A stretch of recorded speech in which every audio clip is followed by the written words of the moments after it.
Friends, நான் உங்கள் தமிழ் பேசுகிறேன். இன்றைக்கி நம்ம இந்த வீடியோவில் என்ன பார்க்க போகிறோன்னா, பெரியார் யூனிவர்சிட்டியில் யூனிட் 3ல் இன்டர்வியூ டாப்பிக்கில் first topic Mandela's interview with Larry King. அதை தான் நம்ம தமிழில் பார்க்க போகிறோம். என் சேனலுக்கு நீங்கள் புதுசாக வந்தீங்கன்னா லைக் பண்ணுங்கள், ஷேர் பண்ணுங்கள், கமெண்ட் பண்ணுங்கள், மறக்காமல் சப்ஸ்கிரைப் பண்ணிவிட்டு பெல் ஐக்கான் பட்டனை கிளிக் பண்ணுங்கள். இன்றைக்கி நம்ம இந்த வீடியோவில் இந்த நெல்சன் மண்டேலா லாரி கிங் அப்படின்றவர் ஒரு டெலிவிஷன் ஹோஸ்ட்டு. ஸோ அவர் கேட்குற கொஸ்டின்ஸ்க்கெலாம் மண்டேலா லைஃப்பில் நடந்த அந்த ஜெயிலில் இருந்தப்போ இருந்த அனுபவங்கள், அப்புறம் அவர் எப்படி பிரசிடென்ட் ஆனார், அந்த ஜெயிலில் இருந்த வழிகள், எத்தனை ஜெயிலில் எப்படி இருந்தாருன்றதை பற்றி ஷேர் பண்ணுவார். அதுதான் அந்த வீடியோவில் நம்ம பார்க்க போகிறோம். எந்த அளவுக்கு கஷ்டப்பட்டிருக்காரு அப்படின்றத சொல்லுவார். சவுத் ஆஃப்ரிக்காவுக்காக, ஒரு நாட்டுக்காக ஒரு மனுஷன் எவ்வளோ கஷ்டப்பட்டிருக்கான்றதை இந்த வீடியோவில் நம்ம பார்க்க போகிறோம். ஸோ அதுதான் லாரி கிங். இந்த கண்ணாடி போட்டிருக்காரு பார்த்தீங்களா, இவர் தான் இன்டர்வியூ எடுக்கிறவர் லாரி கிங். இந்த உட்காந்துருக்காரில் இவன் தான் தலைவன் Nelson Mandela. So Nelson Mandela South ஆஃப்ரிக்காவுக்காக நிறைய ஹெல்ப் பண்ணியிருக்காரு, போராடி இருக்கார், ஜெயிலுக்குள்ளேயும் சரி வெளியும் சரி. ஸோ இந்த நெல்சன் மண்டேலா என்னென்ன லாரி கிங்கிட்ட சொல்கிறாரு அப்படின்றத பார்ப்போம். ஒரு இன்டர்வியூவில் இது நடக்குது. சரிங்களா, பார்ப்போமா? ஸோ இன்டர்வியூ ஸ்டார்ட் ஆகுது. ஸோ ஃபஸ்ட்டு இன்ட்ரொடக்ஷனில் என்ன சொல்கிறாங்கன்னா, lorry king was an American in television and radio host. Lorry king அப்படின்றவர் நான் சொன்ன மாதிரி இந்த உட்காந்துருக்கார்ல, இவர் தான் இன்டர்வியூ எடுக்கிறவர் லாரி கிங். இவர் கிட்டத்தட்ட அமெரிக்கன் டெலிவிஷனில் ஒரு ரேடியோ ஹோஸ்ட்டாகவும் டிவி ஹோஸ்ட்டாகவும் இருந்திருக்காரு. ஸோ அந்த ப்ரோக்ராமோட நேம் லாரி கிங் லைவ். சரிங்களா, அதில் தான் நெல்சன் மண்டேலாவை இன்டர்வியூ எடுக்கிறாரு. It's an American talk show that was hosted by Larry King. இது ஒரு அமெரிக்கன் டாக் ஷோ. நான் சொன்ன மாதிரி அதை ஹோஸ்ட் பண்ணுறது லாரி கிங் தான். He interviewed Nelson Mandela in 2000 about his release from prison after 27 years. So இதில் என்னென்ன கேட்குறாங்கன்னா, லாரி கிங் நெல்சன் மண்டேலா கிட்ட 27 வருஷம் நீங்கள் ஜெயிலில் இருந்திருக்கீங்கல்ல அப்படின்னு சொல்லி அதை பற்றி சொல்லுங்கன்றது. இந்த இன்டர்வியூ எப்படி நடக்குதுன்னா, 2000 வருஷத்தில் 1900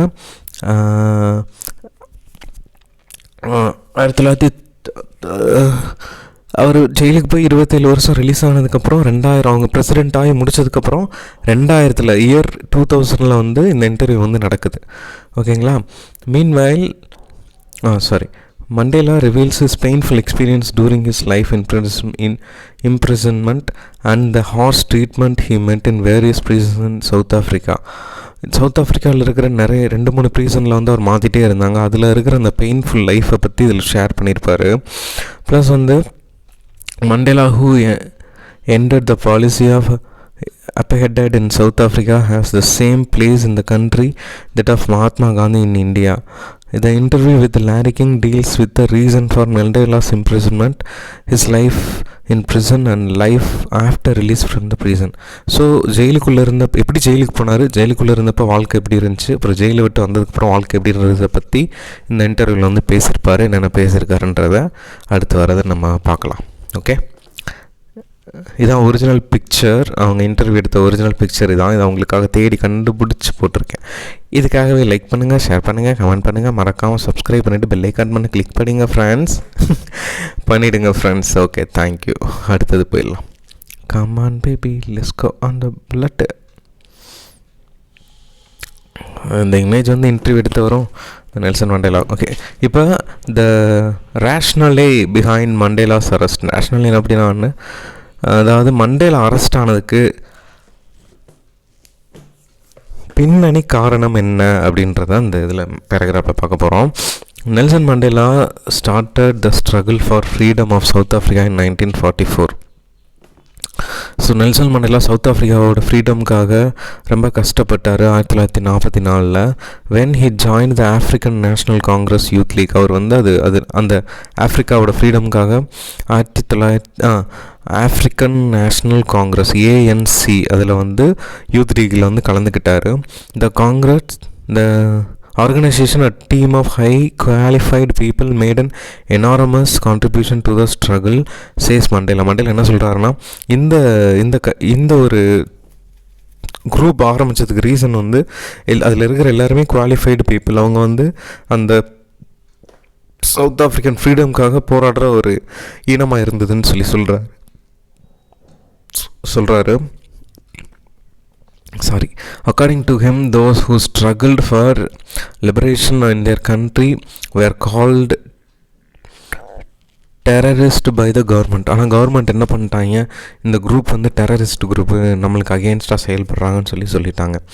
he was charged for terrorist activities amounting of reason. He escaped death sentence because the world leaders made representation that death sentence should not be imposed. Instead, he was sentenced to life imprisonment when he was 40. 40 வயசு இருக்கும்போது இந்த மாதிரி விஷயங்களில் ஈடுபட்டனால அந்த south African government வந்து அவர் arrest பண்ணி death sentence கொடுத்துட்டாங்க, அதாவது தூக்கு தண்டனை. பட் வந்து அப்போ இருந்த அந்த கொள்கை வந்து நீங்கள் வந்து ஒரு தூக்கு தண்டனை வந்து ரத்து பண்ணணும்னு சொன்னோன்னே இவங்க என்ன பண்ணிட்டாங்க, தூக்கு தண்டனையாக இருந்ததை நம்மளோட மண்டேலாவுக்கு ஆயுள் தண்டனையாக மாற்றிட்டாங்க. ஆயுள் தண்டனை அப்படின்றது இங்கிலீஷில் வந்து இம்ப்ரிசன்மெண்ட் அப்படின்னா வந்து ஆயுள் தண்டனை, டெத் சென்டென்ஸ்னால் தூக்கு தண்டனை. ஓகேவா, இதுதான் வந்து இப்போ 40 வயசு இருக்கும்போது அவருக்கு அப்படி நடக்குது. ஓகே, இதுதான் வந்து அந்த இன்டர்வியூ போயிட்டுருக்கும்போது உண்மையிலேயே அந்த ராபின் ஐலாண்ட் அப்படின்னு சொல்லிட்டு ஒரு ஜெயிலு, அந்த ஜெயிலுக்குள்ளே இருந்த வியூ ப்ளஸ் வந்து அதோட வெளித்தோற்றம் வந்து அது இன்னொரு 2 இதுக்கப்புறம் நான் காமிக்கிறேன் அந்த ராபின் ஜெயில் எப்படி இருந்ததுன்னு. ஸோ இப்போ அடுத்தது என்னென்னா த trial and life imprisonment.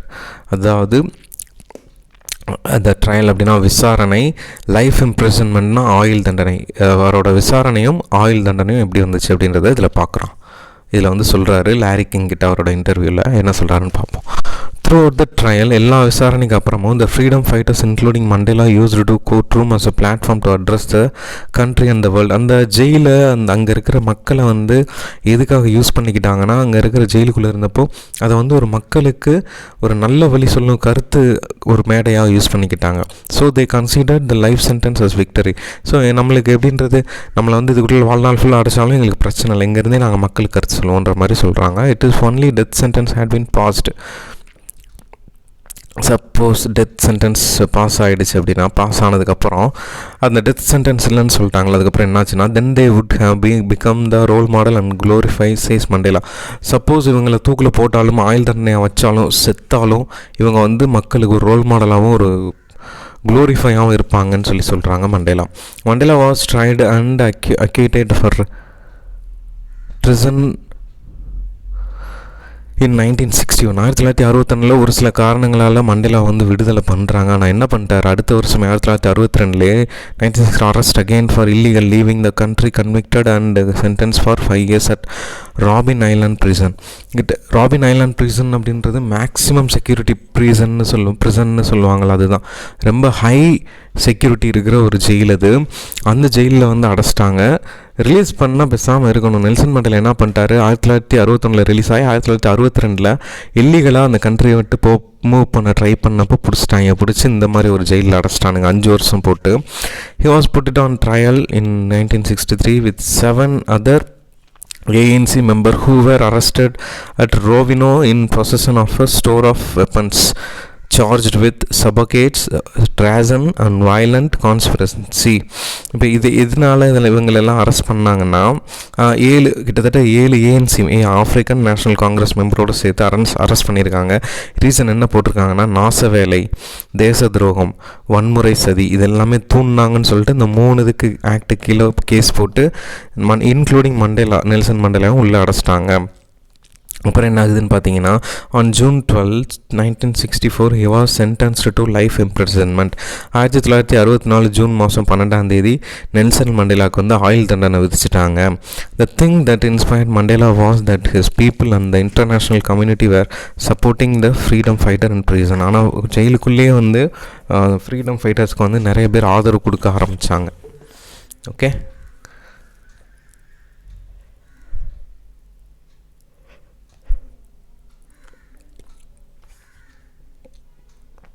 மண்டேலாஸ் painful experience in prison.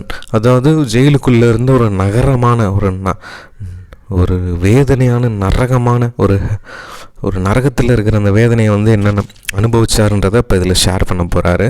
In his 26 years of prison life, Mandela was first imprisonment in Pretoria prison, then taken to robin island prison.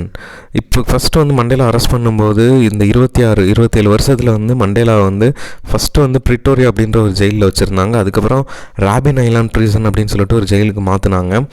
அந்த அந்த ஜெயிலோட அந்த வியூவை வந்து அடுத்த இதில் காமிக்கிறேன். In prison Mandela did hard labour like crushing stones. அங்கே வந்து என்ன பண்ணியிருக்காருன்னா, வேலை எப்படி பார்க்க சொல்லியிருக்காங்கன்னா, கல்களை உடைக்கணும், மேக்கிங் கிராவல், ஜல்லிக்கல்லை வந்து உருவாக்குறது, ஃபார் ரோட் அண்டு டக்கிங் குவாரலி, ரோடுக்காக ஜல்லிக்கல் உருவாக்கணும், அப்புறம் வந்து குவாரியை வந்து தோன்றுறது, இந்த மாதிரி வேலையெல்லாம் வந்து கொடுத்துருக்காங்க. நெக்ஸ்ட்டு வந்து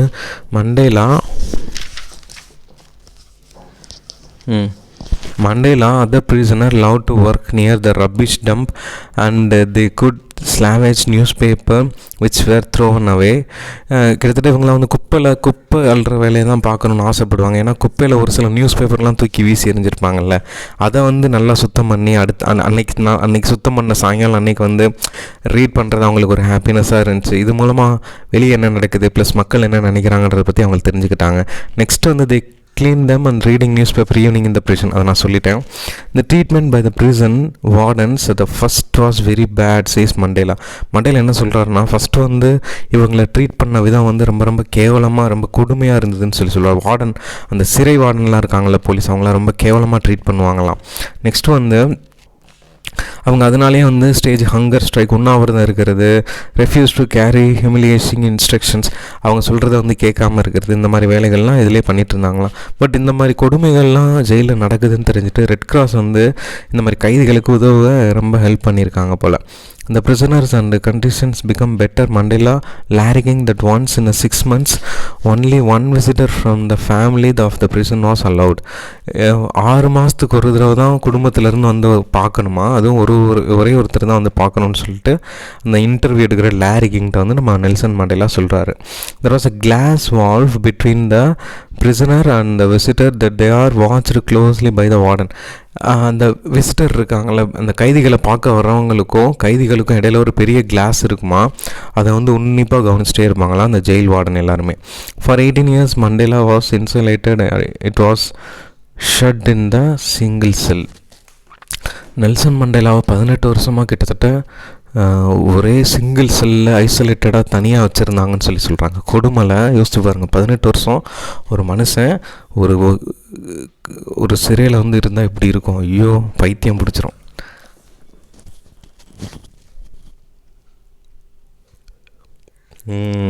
இந்த இமேஜ் தான் வந்து இந்த ராபின் ரொம்ப கொடுமையாக ராபின் ஐலாண்ட் செல்லுன்னு சொல்லுவாங்களா தான். இங்கே பாருங்கள், நான் ஜூம் பண்ணுறேன். மேக்ஸிமம் செக்யூரிட்டி ப்ரெசன்ட்னு போட்டிருக்காங்க பார்த்தீங்களா. மோசமாக சவுத் ஆஃப்ரிக்காலே மோசமான ஒரு ஜெயில்னா இதுதான். ஓகே, சரி வாங்க இப்போ நம்ம வந்து இது பார்க்கலாம். The solace Mandela had in prison. அப்படின்னா வந்து சிறையில் இருந்த ஒரே ஆறுதல் வந்து என்ன அப்படின்றத இந்த இதுலேருந்து மண்டேலா வந்து லாரி கிங்கிட்ட சொல்கிறார். என்னென்னா, although the long prison life was horrible, there were certain instant that kept him in balanced mind. ரொம்ப கொடுமையான லைஃபாக இருந்தாலும் ஒரு சில விஷயங்கள் அவரோட மைண்டை வந்து ஸ்டேபிளாக வச்சுருக்கிற யூஸ் ஆச்சு. Mandela was surrounded by highly capable man with high educational qualification and widely travelled man. மண்டேலாவை சுற்றி நிறைய படித்த பீப்புளும் நிறைய ஒரு வைடாக ட்ராவல் பண்ண ப்ராட் மைண்டட் பீப்புளும் இருந்திருக்காங்க. ப்ளஸ் ஹைலி கேப்பபிள் பீப்புள் இருந்தனால அவர்னால் அவங்கக்கிட்ட பேசி கொஞ்சம் மைண்டை ரிலாக்ஸ் பண்ண முடிஞ்சது. It was a real pleasure and inspiration for Mandela to sit down and talk to them. இது ரொம்ப ரொம்ப சந்தோஷமாக இருந்தது அவங்க எல்லாரும் கூட உட்காந்து பேசினது மண்டேலாக்கு. Secondly, the prisoners were able to read good literature. அவங்க எல்லாருமே வந்து நல்லா படித்தவங்கனால நல்ல இலக்கியங்களை வந்து ரொம்ப நிறைய பேர் புக்கை படிப்பாங்க. They enjoy reading books like Leo Tolstoy's War and Peace. அவங்க வந்து லியோ டால்ஸ்டாய் எழுதின வார் அண்ட் பீஸ் புத்தகம் ரொம்ப பிடிக்கும். அப்புறம் ஸ்டெயின்பர்க் எழுதின கிரேப்ஸ் ஆஃப் ராத், இந்த புக்கும் நிறைய பேர் வாங்கி படிச்சிருக்காங்க. Mandela like reading biography and works in history books. மண்டேலாவுக்கு வந்து வரலாறு புக்கை படிக்கவும் அப்புறம் வந்து பயோகிராஃபியை படிக்கவும் ரொம்ப ரொம்ப பிடிச்சிருந்தது அந்த காலகட்டத்தில். அதையும் லாரி கிங்கிட்ட வந்து ஷேர் பண்ணுறாரு. ஓகே, நெக்ஸ்ட் வந்து conclusion.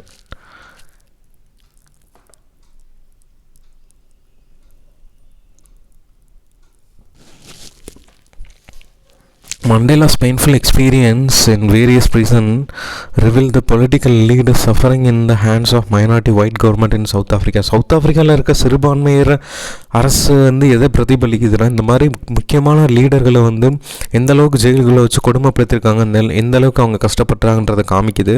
He spent a major part of his life fighting against apartheid and advocating for racial equality. Nelson Mandela வந்து இனவெறிக்கு எதிராகவும் அப்புறம் வந்து ஈக்குவாலிட்டிக்கும் ரொம்ப கஷ்டப்பட்டு சண்டை போட்டார். He survived many years of life as a subject of colonialism. ஒரு கொலனியலிசம்காக ரொம்ப ரொம்ப சண்டை போட்டார், அந்த காலனித்துவத்துக்காக. In spite of tremendous life in prison, Mandela observed patience and endurance and taught himself to lead a peaceful and orderly life in prison throughout his life imprisonment. So அந்த ஜெயிலில் இருந்தனால தான் அவர் வந்து ரொம்ப பொறுமையாகவும் ரொம்ப ஒரு அமைதியான வாழ்க்கையும் வாழ ரொம்ப கடைப்பிடிச்சிக்கிட்டாரு. ப்ளஸ் அதுலேருந்து ப்ளஸ்ஸை மட்டும் எடுத்துகிட்டு அவர் ரொம்ப ஒரு என்ன சொல்கிறது, ஒரு சகிப்புத்தன்மையோடனும் ஒரு பொறுமையாகவும் இருந்தனால தான் ஒரு ஆர்டினரியான ஒரு பீஸ்ஃபுல்லான லைஃப்பை வந்து இப்போதைக்கு அவரால் வந்து வாழ முடியுது. இவர் வந்து மக்கள் சவுத் ஆஃப்ரிக்கா பீப்புள் வந்து இதுதான் வந்து இன்சைட் த ப்ரிசன் நடந்த எல்லாத்தையுமே லாரி கிங்கிட்ட வந்து அந்த இன்டர்வியூவில் வந்து சொல்லி முடிச்சிட்டாரு. அதுக்கப்புறம் இவர் வந்து எப்போ பிரசிடெண்ட் ஆனாருன்னா April 26, 1994, அப்புறம் 1999 வரைக்கும் பிரசிடெண்ட்டாக சவுத் ஆஃப்ரிக்காவாக இருந்தவர் தான் அந்த நெல்சன் மண்டேலா. ஸோ நம்ம ஊரில் எப்படி காந்தி, நேரு, நேதாஜி, சுபாஷ் சந்திர போஸ், அப்புறம் வந்து திருப்பூர் குமரன், வேலு நாச்சியார், இவங்கெல்லாம் வந்து பயங்கரமாக நம்ம வந்து செலிப்ரேட் பண்ணுறோம்ல, அந்த மாதிரி சவுத் ஆஃப்ரிக்கா பீப்புளுக்கு ஒரு உண்மையான ட்ரூ லீடர் வந்து நெல்சன் மண்டேலா தான். ஓகே, கண்டிப்பாக இந்த இன்டர்வியூ அந்த ஸ்டோரி உங்களுக்கு வந்து பிடிச்சிருக்குன்னு நினைக்கிறேன். அப்புறம் எஸ்ஏ ஒன்று நான் போட்டுறேன், வரிசையாக பெரியார் யூனிவர்சிட்டியை போட்டு அடித்து முடிச்சு விட்டுறேன். அதுக்கப்புறம் அதே யூனிவர்சிட்டிக்கு வந்துடுறேன். Thank you so much for love and support. Keep supporting my channel. Thank you, bye, thank you, miss you all.